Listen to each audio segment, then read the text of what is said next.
Republican Congresswoman Bachmann from Minnesota has been critical of U.S. involvement in Libya, calling it, quote, President Obama's war. Congresswoman Bachmann, good morning to you.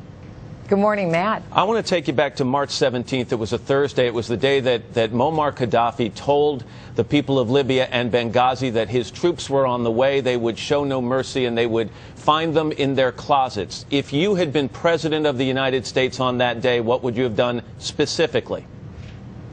Well, I don't think that at that point that we had seen the threat to the United States either from Gaddafi or have we seen a vital American national interest at risk. That really needs to be our first line of defense, because unfortunately there are atrocities that do happen in different countries in the world. We just saw this weekend slaughter in Syria. So based upon that criteria of humanitarian intervention, which apparently is the new Obama doctrine, right, that would be the basis for the United States to enter into one country after another. I don't think that's in the American interest for us to enter into one country after another. Going back to my question, though, had you been president on that day, March 17th, what would you have done? Would you have done nothing?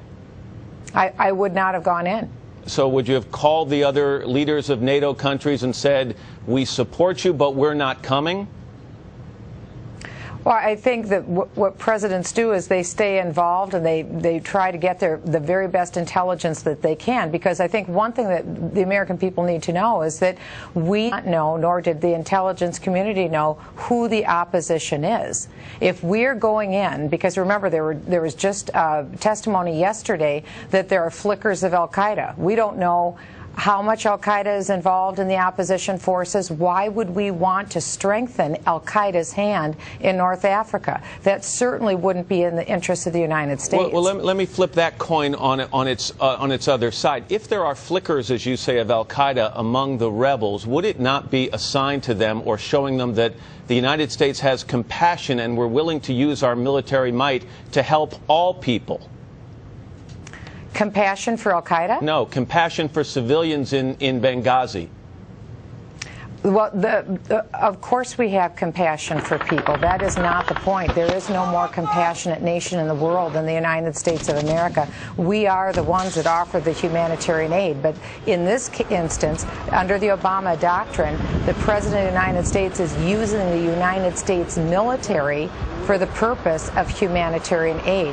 This is a marked difference from the way that the United States military has been used before. The Obama doctrine is very, very different from any interventions that we have done in the past. All right, let me ask you one more question. Again, placing you in the White House, if you are the President of the United States, given what you know now, what's taking place on the ground in Libya, would you make a decision to arm the rebels?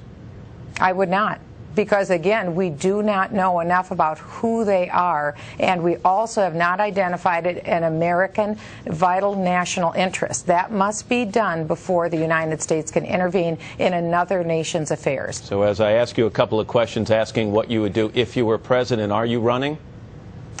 No, I haven't made a decision to run. I'm going into the early primary states and speaking to primary voters, but I won't be making that decision, I don't think, until sometime this summer. Republican Congresswoman Bachmann. Congresswoman Bachmann, thanks for your time this morning. I appreciate it. Good to see you, Matt. Thanks. Okay.